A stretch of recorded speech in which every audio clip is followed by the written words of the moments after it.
Greetings. Welcome to another broadcast of I Have a Testimony. I'm your host, Brother Willie Muhammad. God came to us to seek and to save that which was lost. He raised a man from among us. He, the Honorable Elijah Muhammad, laid the foundation. What I'm doing is something that comes from him through me, and the thing that he uses in me to do the work is my faith in him and the word that he taught. To produce men and women who wanted to clean up their life and build an independent nation for the glory of God. Today, we're continuing our series, which is highlighting some of the young upcoming stars in the Nation of Islam. Last week, we had Brother Rashad Muhammad from Mosque number 64 in Austin, Texas, who shared with us his meeting with the Honorable Minister Louis Farrakhan. Minister told him that he would like to meet my father's family one day. And so the minister said, well, let me meet the family. And so after my youngest brother, he met my mother and shared some words with her and my father and their union. And then he met with my sister and they exchanged some words as well. And then it was my turn and my older brother's turn. And so we held, I held the minister's right hand and my older brother held his left hand. Of course, again, terrified. But the minister said that, he said, do you know what you do for me? And so he said, you give me hope. He said that this next generation is the greatest generation that we have ever produced. And then he said that the work that your mother and father have done to help you be where you are, and you're standing on their foundation. Today, we have with us a double treat, brothers and sisters. We are blessed with the presence of our young sister, Sister Aliyah Muhammad, who is an MGT, a graduate of the Elevated Places, which is an independent school in Houston, Texas. And she is a member of the multi-championship junior MGT drill team of Mosque number 45 in Houston, Texas. She's joined by her mother, who is a successful businesswoman, an attorney, an MGT, and also a member of Kingdom Come, Sister Qiana Muhammad. Did I pronounce that right? Yes, sir. Got it right. So assalamu alaikum to both of you all. Walaikum salam. So thank you all for joining us today, and we're looking forward to this dynamic interview, and we'll get right to it. So I'll first start off with asking you this question, Sister Aliyah. So you are a graduate of Elevated Places. Can you share with us some of the things you loved about attending Elevated Places?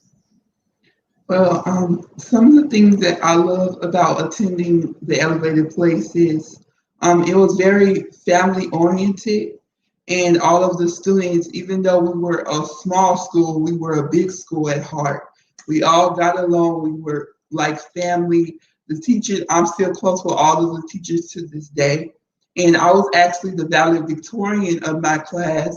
And we were one of the first people to present a senior project. And by that senior project, we had to talk about different things that we have learned throughout the years of being a freshman, junior of high school, and put it all in one presentation, and to give the judges, a group of people, our purpose in life and explain to them what our next step is after we graduate from the Elevated Places.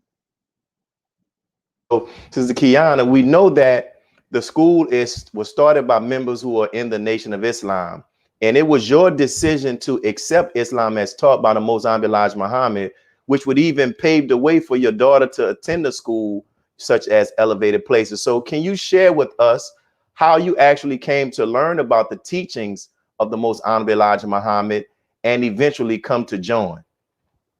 And yes, before I start, I want to say thank you so much for inviting us to be on the show, because I was ready to give my testimony. You were saying at one point, like, people were hard to find. I'm like, please let me give my testimony of a man that we all know and love.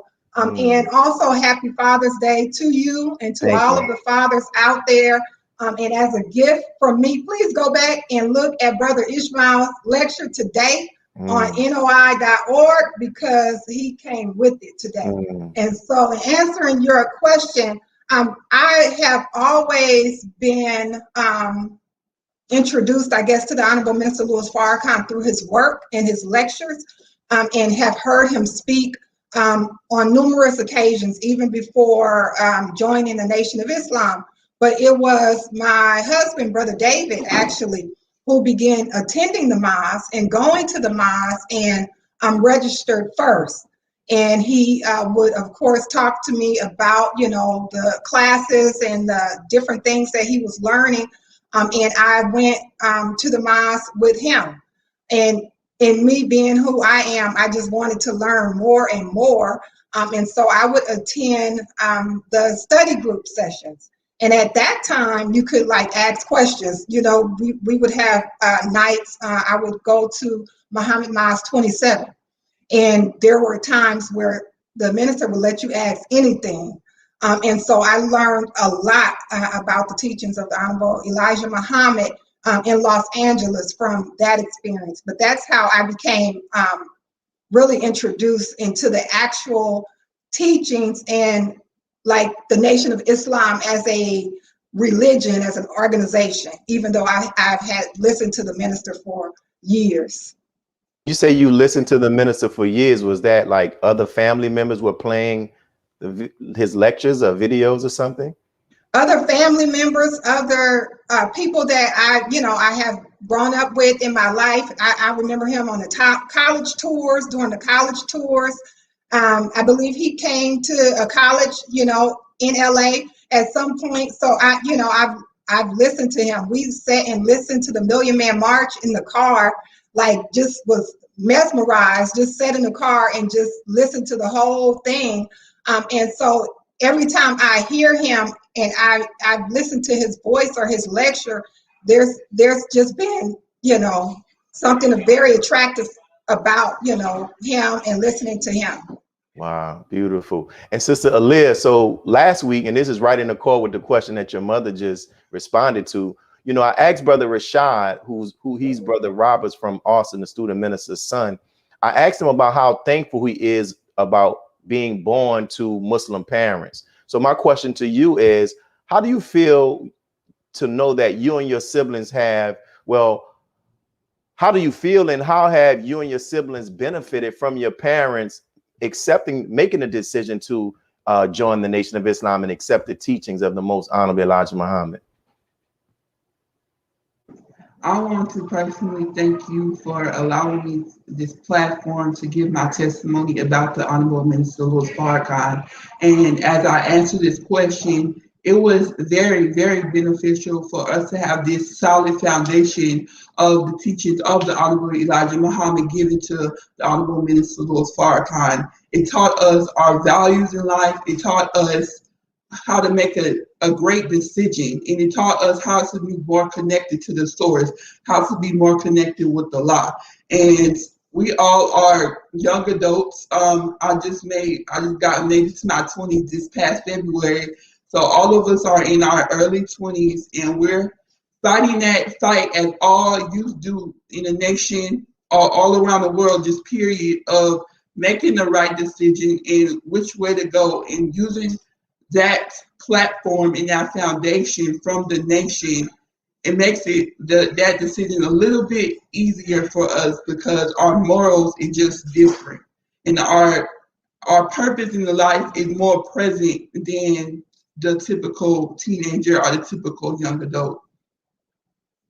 Leah, as I talked with Brother Rashad last week, that in the Nation of Islam, at the age of 16, our children are given an option where they can make a decision on their own whether or not they want to join.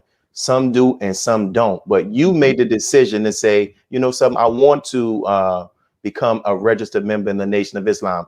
What allowed you to make that decision? Well, I made that decision. I wasn't 16. I waited till about, I think 18. I made the decision because I wanted to be sure that I was choosing to be a part of the Nation of Islam, not for my parents, but for myself. Because when the day of judgment comes, we have to depend on our own faith and not our parents' faith. So I chose to be a part of the Nation of Islam. I raised my hand and stood up in front of the mosque number 45, because I feel like I needed to. And that day, the lecture that Mr. Halim, the minister of Mosque 45, did that day, every word that he said connected with me so much in the place that I was that day. So I said, this is it. This is Allah telling me through him that it's time to join the Nation of Islam. At this moment, I am not fully registered. I'm still processing. So I'm in the process of writing my letter and reciting. Well, hey, you registered in my book. So Sister Qiana, like, I love her confidence. I see where she gets it from. So what do you like hearing your daughter talk about her appreciation for you and your husband accepting the teachings and it benefits them? Like, how does that make you feel as a parent? I'm so grateful to Allah. I know for me, one of the decisions for me joining was for my children. I just wanted something better. I wanted something different. I wanted them to have an opportunity to have freedom, justice, and equality, to experience life as it should be experienced.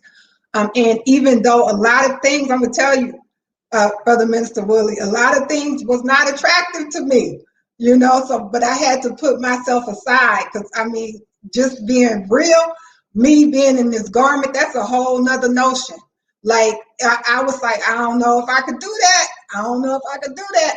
But it was above that once I really got an understanding. I mean, the teachings teach us everything, how to walk, how to talk, the proper way of handling people. I mean, everything that you need to know. And I know that we have to be totally re-educated.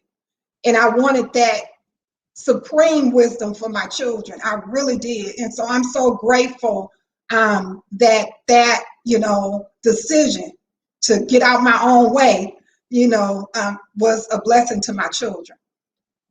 Beautiful. And as we have about 3 more minutes before we go into our next break. But Sister Aliyah, you mentioned how you graduated valedictorian from Elevated Places. Can you talk about, like, I'm a teacher and I see that some of our students, they lack the discipline that would allow them to be masters in their educational pursuits. Like, what were some of the things that you did that allowed you to be able to even accomplish that goal of, or that accomplishment of being valedictorian? Well, it was just going to one of my first schools was MUI in Houston, Texas, and Sister Lydia was my teacher there. So she gave me my foundation I can do whatever I need to do, and I can go after it. Beyond what other people say, I can do whatever I put my mind to. And when I went to the Elevated Places, like I said in my valedictorian speech, they kept that same energy. So they taught me to keep on going, to do everything you have to do, and don't worry about the naysayers. So that's exactly what I did. And I just kept that momentum because I had people to back me, and I had a strong foundation, and I had a lot of supporters in my life in that moment. Wow, beautiful, beautiful, beautiful. And we have 1 more minute, Sister Qiana. Can you just talk about your appreciation for Elevated Places and MUI University? I think that the educational component is huge. As a member of the Nation of Islam, with, I said, the mindset of having to be totally re-educated, I think it's an extension of our faith. And so I am so appreciative of MUI and the Elevated Places, because that's the real foundation. They see our children more than we see them, teachers, most of the time. And so it was very important to me that I had a loving village around my girls. And that's exactly what they got from MUI and Elevated Places. I can't thank the teachers and the staff enough. They are a part of our family. Wow, beautiful. And thank you. Loving the responses. Y'all, not only are y'all coordinating with the color, y'all feeding off of each other with your responses as well. So we're coming up on our first break, brothers and sisters. We're going to pause from some announcements from our sponsors. Then we'll be back with more of this dynamic interview with our Sister Aliyah Muhammad and her mother, Sister Qiana Muhammad. Be a part of the force that powers truth in journalism. Your support helps us to highlight solutions for a brighter tomorrow. Go to nnvnews.com/donate. Asiatic Minds, online education, helping our children to discover their God-given skills, gifts, talents, and passion that will allow them to see their greatness, as well as the greatness of our people, and upon discovering that greatness, infusing them with the desire to use it for the betterment of themselves, their families, our people, and the world. Call now, 502-219-4848. This is Sister Sajda Muhammad. We are proud to announce that the Sajda House commemorative Elijah coins are finally here. This priceless heirloom, made from recycled copper from the messenger's home, is now available at sajdahouse.com. The hashtag Bank Black social media campaign made strides not only in revolutionizing how we bank, but also how we think. The movement inspired thousands of African Americans across the country to transfer or deposit millions of dollars into Black-owned banks. These are banks that will invest in urban communities, employ African Americans, support Black businesses, and inspire Black home ownership. This is a very proud moment for our culture as we are taking small, but significant, steps towards building Black power through Black wealth. Thank you for tuning in to NNV News. Please share your thoughts with us in the comments section below. Follow us on social media at NNV News, and please subscribe to our YouTube channel, National Network View. This is Clifton Muhammad with nnvnews.com.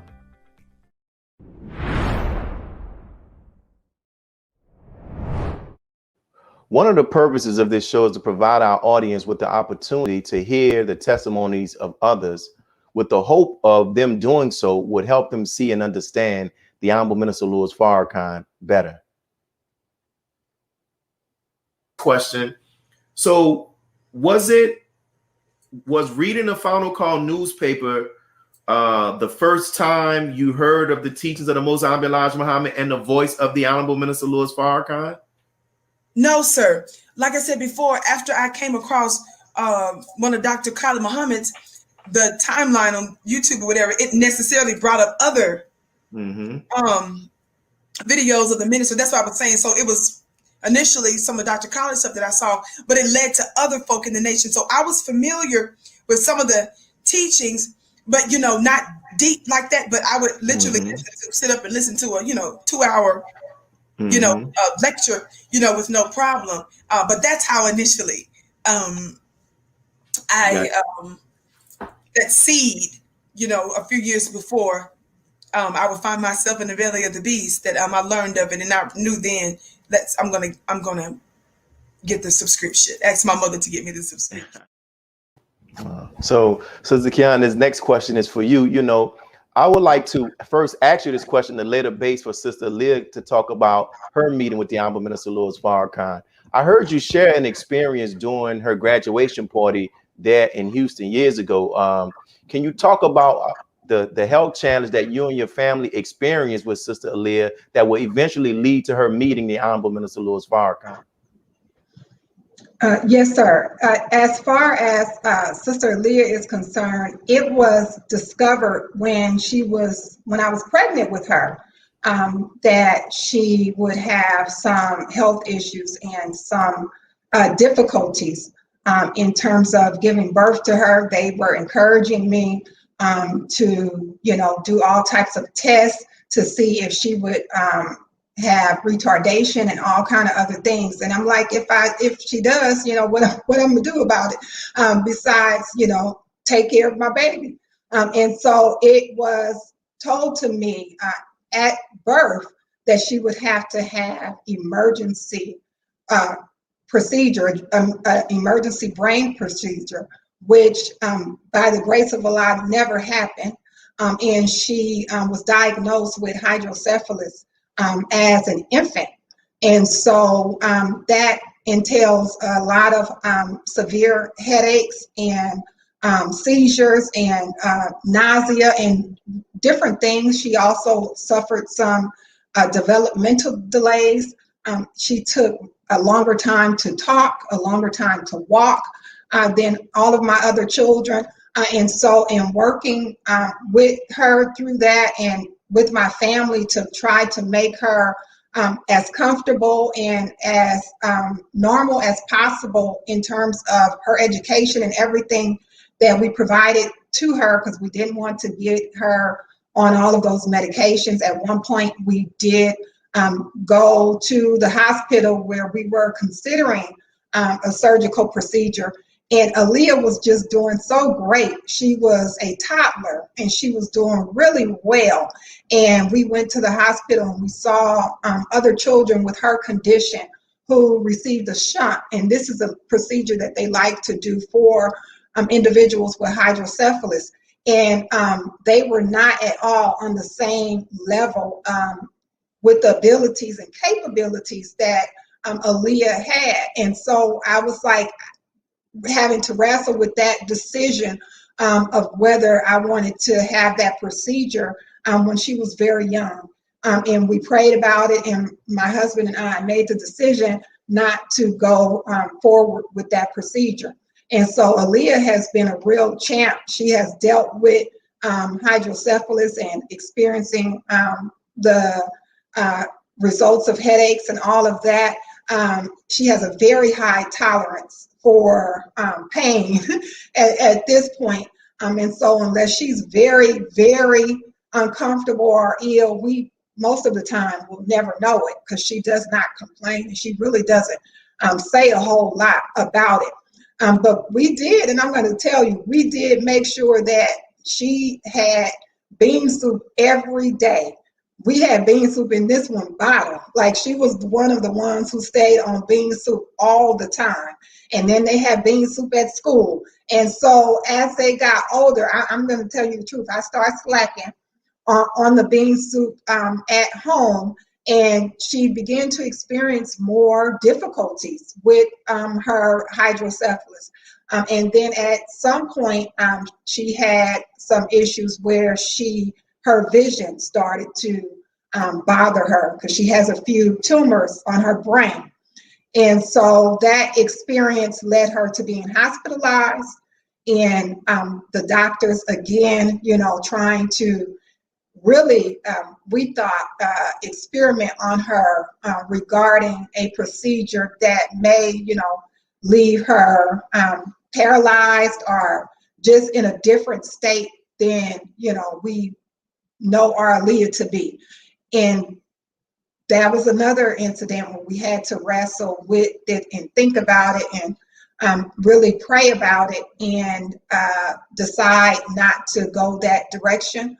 And so from that experience, I believe Sister Aliyah began to really look into how to eat to live, and worked with Brother Willie Muhammad and tried to, get a plan together, because we did tell him about her being like really consistent, raised on bean soup, always having bean soup. Then there's a period where, that didn't happen, and how the symptoms began to, develop and, things worsen. And so we went back to the original drawing board. She started doing the bean soup every day and added other foods to her diet, and was strictly vegetarian. She's vegetarian now, and she has made a tremendous change and progress in her condition. Does she still have days? Yes, she has days, but she's been able to kind of handle her health issue with the teachings of the Honorable Elijah Muhammad and how to eat to live. And she did an experiment on herself, and she wrote the minister about her experience with her experiment. And she was given, and we were blessed with the opportunity to meet him after he reviewed her letter. Wow, see, I didn't know she did an experiment on herself, and she wrote to minister. So, Sister Leah, these next two questions are for you. Is a two-part question. I'll start with the first one. Really, is a three-part question. All right, tell us about the experiment that your mother talked about, and you writing to minister. All right, the experiment she's talking about. I had to create an experiment, and my hypothesis was, based on what I eat, of how much nutritional value it has on it, does it have effect on the human body? And so I decided to use my own condition, hydrocephalus, to see if the nutrition in food can heal it or help it. And in conclusion, it was a positive result. But based on what I ate, the foods that had high nutritional value helped me with the symptoms of headaches, nausea, vomiting. I charted it. I did it for a span of 9 months. The first couple of months, I did foods with little to no nutritional value. In the next couple of months, I did with high nutritional value. And I did all the things that the Honorable Elijah Muhammad said to do in How to Eat to Live. And after that, every day, every week, I will measure my head size to see how big or small it was getting based on the food that I was eating. I will measure the pain level from 1 to 10, 1 being I'm not really having a headache, 10 being the highest that I'm in severe pain. And by the end of the experiment, I can summarize and say my headache level was about a 5 or a 6 at the highest, and my headache went down an inch or 2. And I was able to present that project at a competition called AXO that was founded by the NAACP. And we had to do that as part of our curriculum at the Elevated Places. And God, thank Allah, praise be to Allah, I won gold at the regional competition, and I was able to go to the national competition with a few others.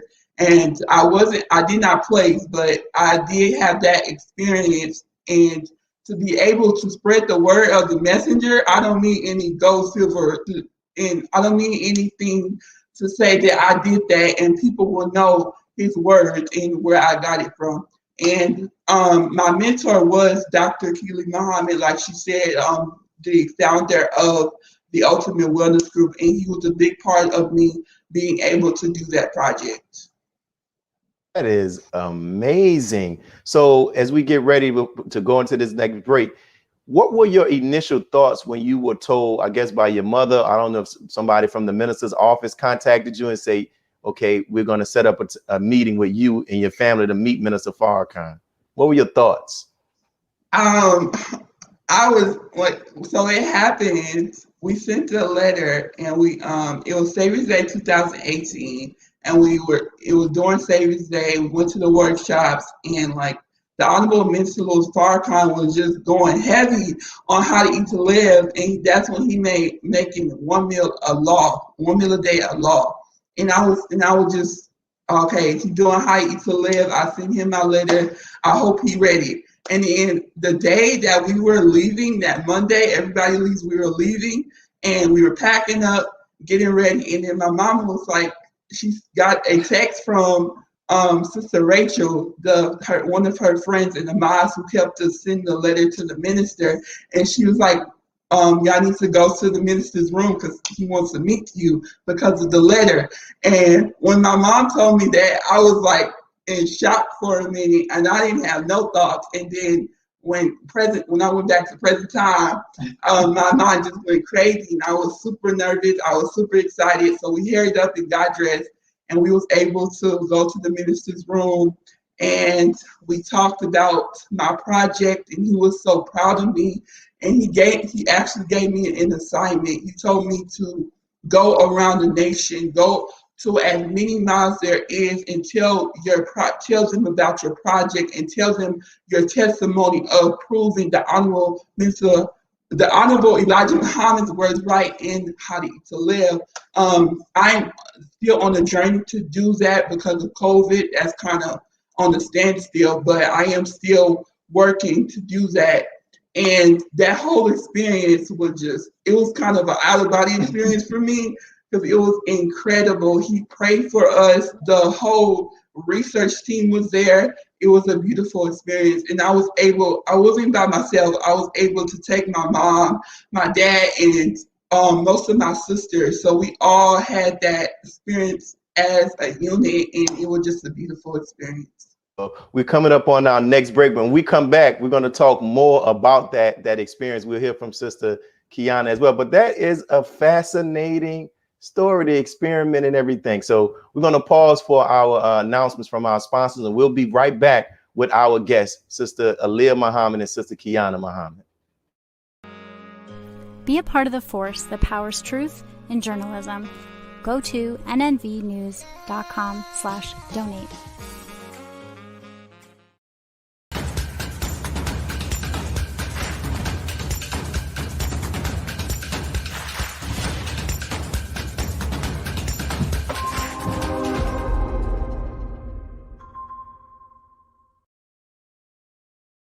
Worldwide, 24 hours a day, 7 days a week. Download the Final Call Radio app and take us everywhere. On your phone, on your computer, on your tablet, on Instagram, Facebook, and Twitter. You can also log on to finalcall.com and click the Listen Live button, or finalcallradio.com. Final Call Radio, the official voice of the Honorable Minister Louis Farrakhan and the Nation of Islam.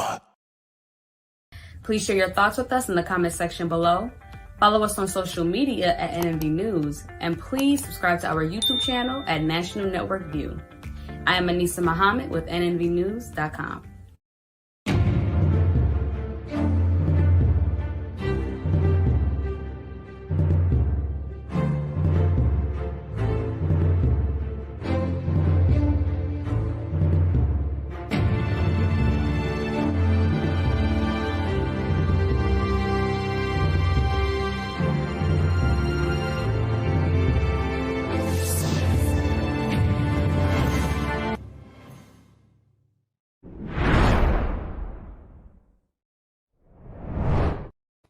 Last year, we had Father Pfleger as a guest on the show. He spoke with us about the heart of the Honorable Minister Louis Farrakhan. This is genuine. And in fact, he practices what he speaks and what he preaches. You know, everybody always says, you know, and especially you get it from other pastors, people, you know, you take a lot of heat because of your relationship and your very public relation with the minister. And I said, well, what about the heat the minister takes for his relationship with a white Catholic boy named Mike Pfleger?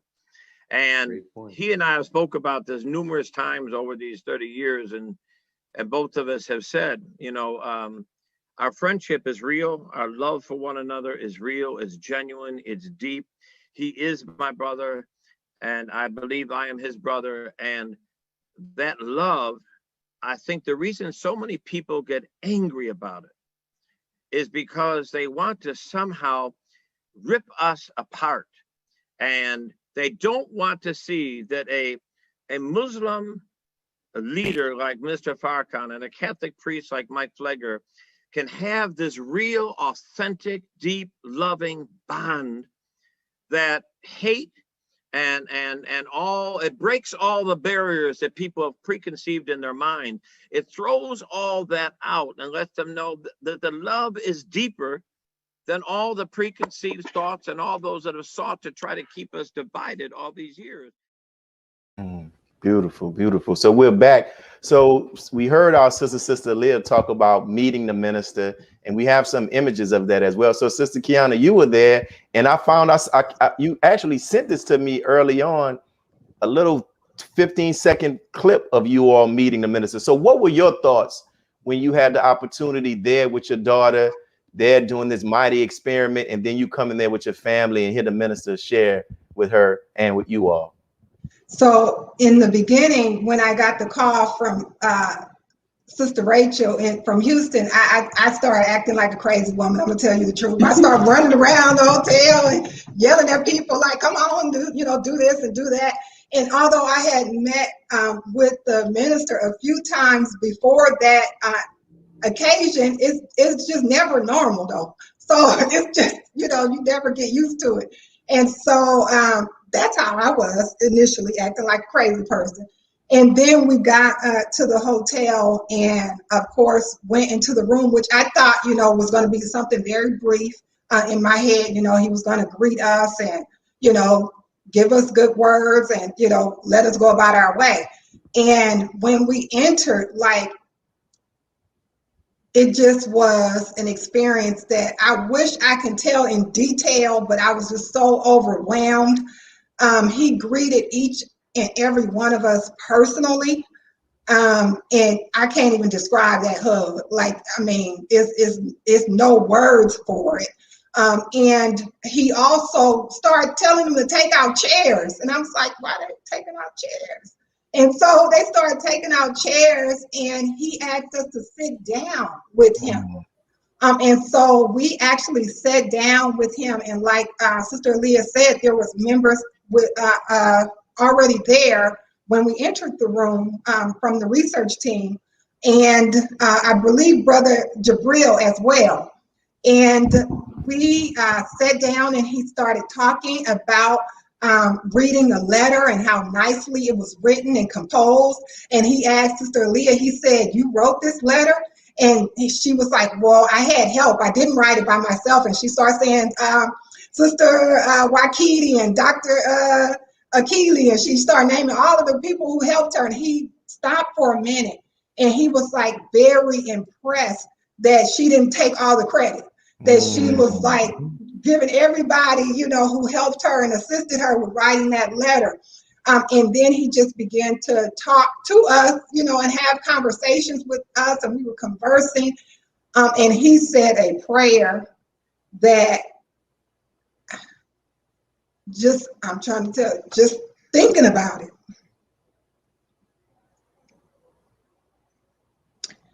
It was very beautiful and very heartfelt, where you knew that he was connected to God and had a relationship with God. And like, really, this was his child. And that was just amazing to me. Like, he prayed for my child like it was his child. And so after the prayer, he looked at us and he said, it is done. So he asked Allah to heal her, to, protect her, to make sure she didn't, suffer and have any issues with her condition. And everybody in the room was crying. Everybody in the room was crying. And so it was just an indescribable meeting. I don't really know why we were so blessed, but definitely grateful. Beautiful. Sister Liv, what are you hearing your mother share, recap that meeting, and I guess talking about it, I can imagine that it brings thoughts to your mind. Looking back at it now, what are your thoughts about that whole meeting, and even the Honorable Minister Louis Farrakhan praying for you and your family? When I go think about that moment, I'm just sitting as she was talking. I just went back to that moment years ago in 2018, sitting in this room, and I'm trying not to cry, but it was, I can't even put it into words.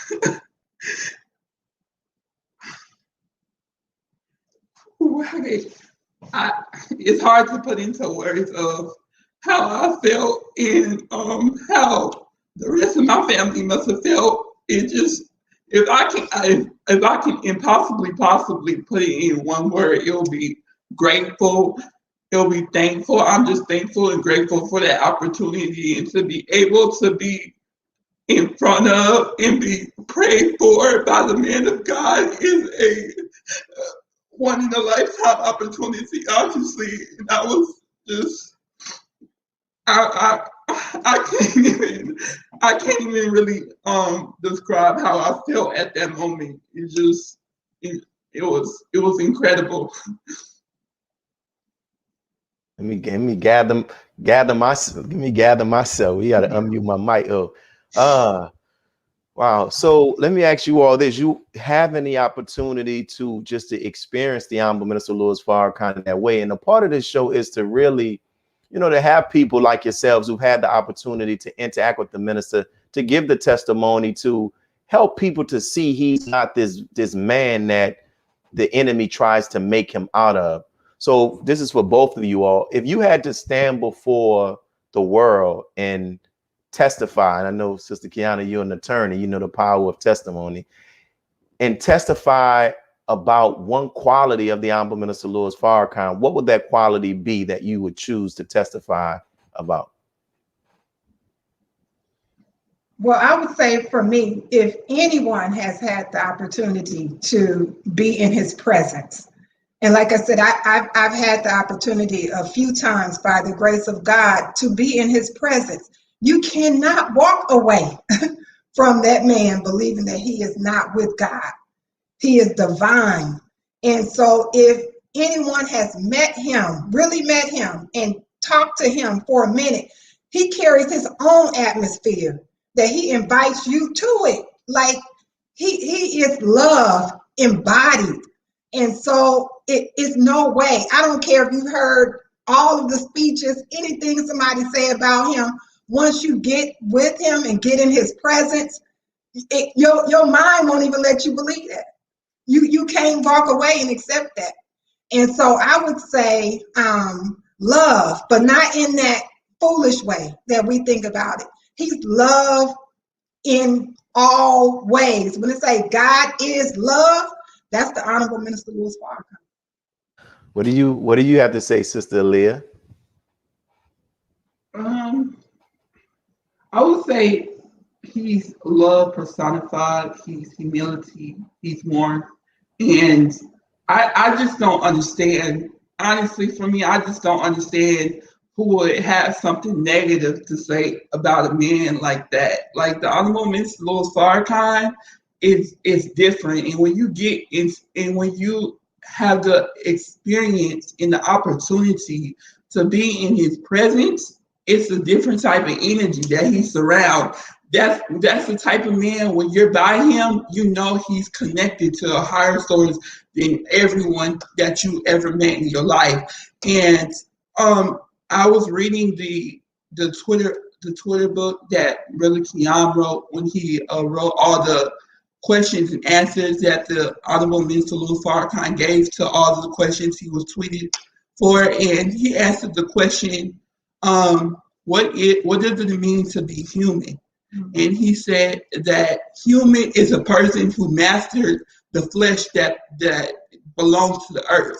And he talked about at the end of the book of Revelation, Christ was able to do that for other people. And we know that the Honorable Minister Louis Farrakhan is our Messiah and our Jesus Christ in this day and time. And he is able to teach us how to master the body that we are composed in the shell that we are in today. And he has the ability to master the body that he's in. He was on the table, had an operation where they put 1,000 radiation seeds in him. And you can't tell me biologically that he should be alive to this day, but he is. And why? I can't tell you. I can't answer it. The only thing I can tell you is that he's connected to a higher being. He's connected to Allah. He also says he doesn't need an army to protect him because he has Allah God, and that's the greatest army you can ever have. So if I can stand on top of the world and give my testimony about the Honorable Minister Louis Farrakhan, I will say he's human, 100%. He's truly human, and he's love and everything that is great. Oh, wow. I just got to sit in that, sister. All praise is due to Allah. Beautiful responses. We're coming up on our last break, and we'll be back. I know for those who are watching it, you all can't see the comments, but people are enjoying this interview. We'll be back after we hear from our sponsors with our dynamic guests. Peace. Be a part of the force that powers truth in journalism. Your support helps to combat false media. Cash App NNV News. Asiatic Minds, online education, helping our children to discover their God-given skills, gifts, talents, and passion that will allow them to see their greatness as well as the greatness of our people. And upon discovering that greatness, infusing them with the desire to use it for the betterment of themselves, their families, our people, and the world. Classes begin September 1st. To enroll, visit AsiaticMinds.com. Greetings from National Network View. This week's Final Call cover story headline is dedicated to a good man and his good works. Longtime Chicago pastor and activist Father Michael Pfleger has worked tirelessly on behalf of poor and disenfranchised residents for decades in the face of opposition and trials. He continues to fearlessly fight and press ahead for the most vulnerable communities. This FCN volume number 37 edition middle page article is a message by the Honorable Minister Louis Farrakhan entitled, "We Must Depend on Allah and Ourselves." To read more, subscribe to finalcalldigital.com and tune in to the all-new Final Call Radio. This is the NNVnews.com Final Call Cover Report. He anointed our head with oil till our cup runneth over. He who, Master Farrakhan Muhammad, that is he. This is Sister Sajda Muhammad. We are proud to announce that the Sajda House commemorative Elijah coins are finally here. This priceless heirloom, made from recycled copper from the messenger's home, is now available at sajdahouse.com. Please make sure you leave your comments and questions in the comment section below. Follow us on Facebook, National Network View, and make sure to check us out on Twitter as well, National Network View. This is Sergio Gutierrez with National Network View, signing off.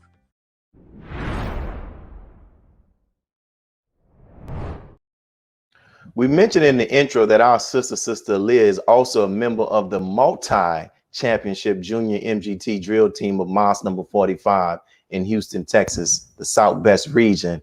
Well, we were blessed to find some footage of her and her sisters drilling.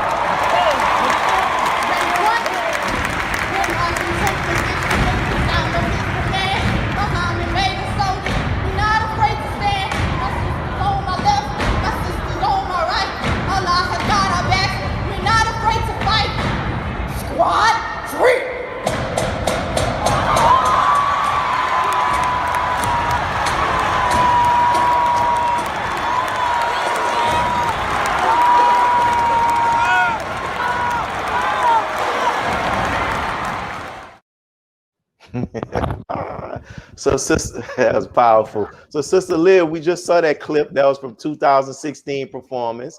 And can you share with us what it was like to work to learn that routine, and how were the practices, and just how does it feel to do all of that practice and preparation and then actually take home the gold, take home the trophy?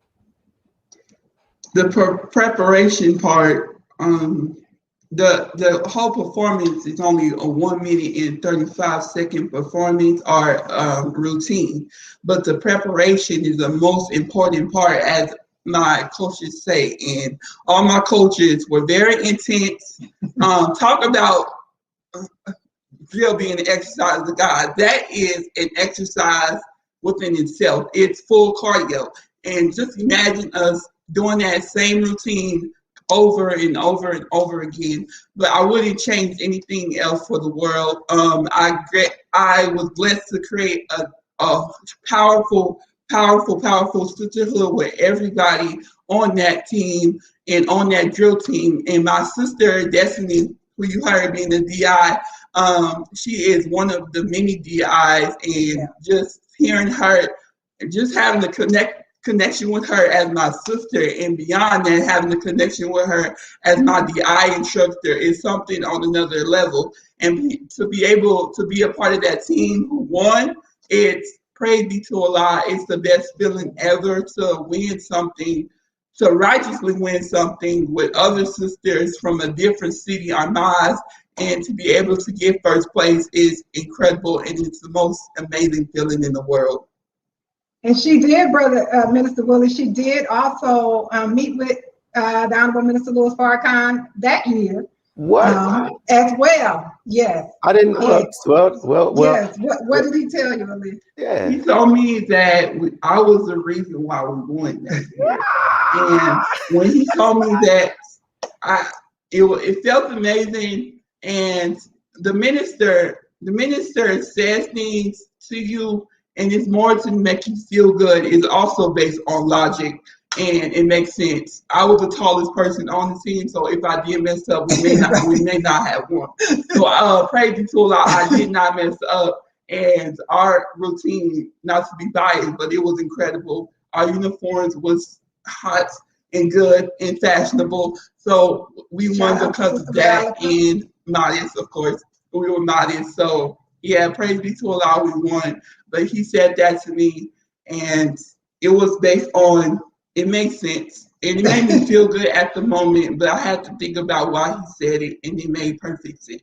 But every time I can say that there has been an occasion for him to have an eyesight or some view of Sister Aliyah, for some reason he stops and he interacts with her, by the grace of God. That was one of the occasions that I believe he was coming out of the hotel and he saw her and he stopped and engaged her and they had a conversation.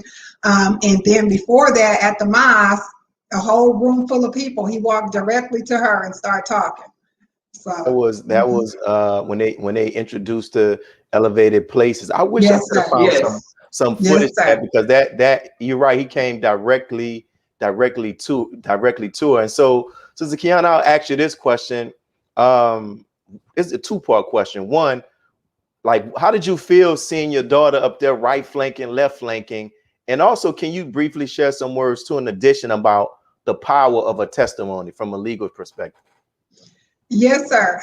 My daughters, I had 3 of them drilling. I have 5 girls, but I had 3 of them drilling together on occasion. And it is just so beautiful to see them being themselves, really. And they actually, I believe, their abilities and their strength come really from real unity as a group. I love all them girls. So, I mean, all of them are my babies, really. And the children of the elevated places and the children of MUI, like I'm an auntie to everybody. So I think that the community that we've created, and they drill every day. And I think that's really what made a champion, not just a routine, because they had the spirit. At MUI and school, they drilled every day. And that's why I say the education is so important, because it's just not something they did for a competition. It was part of who they were, their life. And so that's why it was very much heartfelt when they did win, because it's like this is showing that all of that was not in vain. The sacrifices we've made for our children, because they come out on top all the time, when we put them in the right environment and in the position to do so.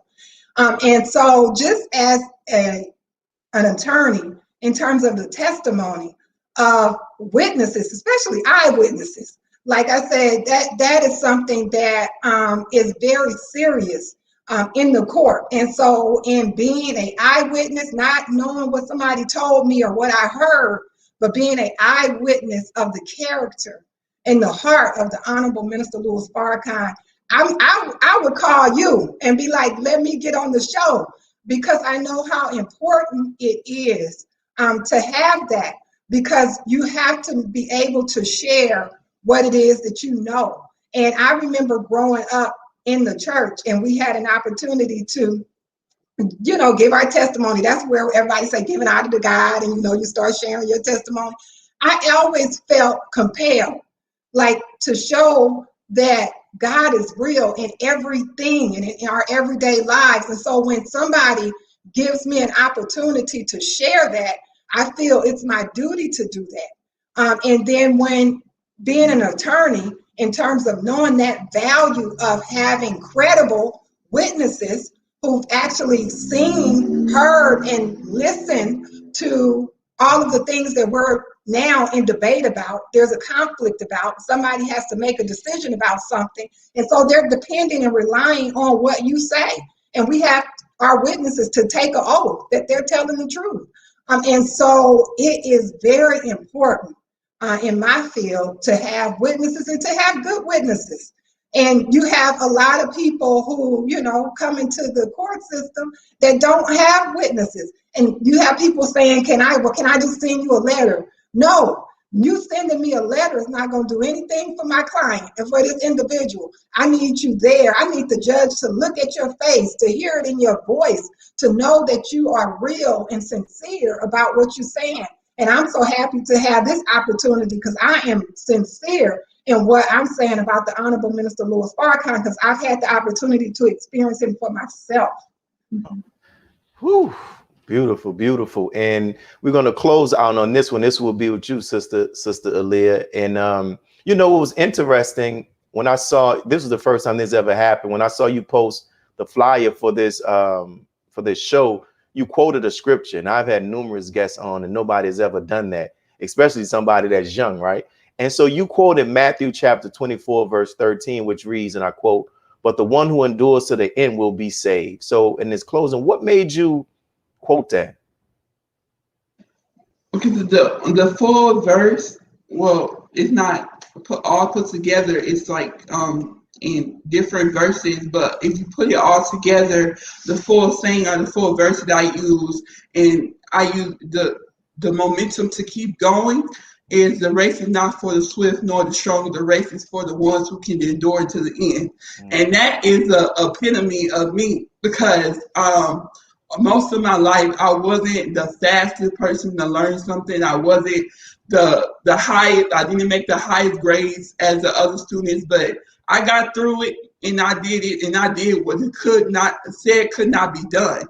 And that verse in itself, I just broke, I don't want me to feed my ego, but I have broke so many barriers that doctors and a whole bunch of people put in front of me, and it's just incredible. And I am just learning. Take your time. And you're not feeding your ego at all. You're testifying. It is what it is. By the power of our God. That's it. That's what it is. That's what it is. You want to finish, Sister Aliyah? Yeah, I want to finish. Okay. Yes, I want to finish. And I just use that verse to keep going and to remind myself, you're going to make it through. It doesn't matter how fast you get there, but you're going to make it through, because look at what you did before that said that most people said couldn't be done. And I just use that as my momentum and my base and my foundation to do what Willie Muhammad needs to do to get things done. Wow, beautiful. And closing, just this question just come to mind. I'll be real brief. Sister Qiana, what does the name mean?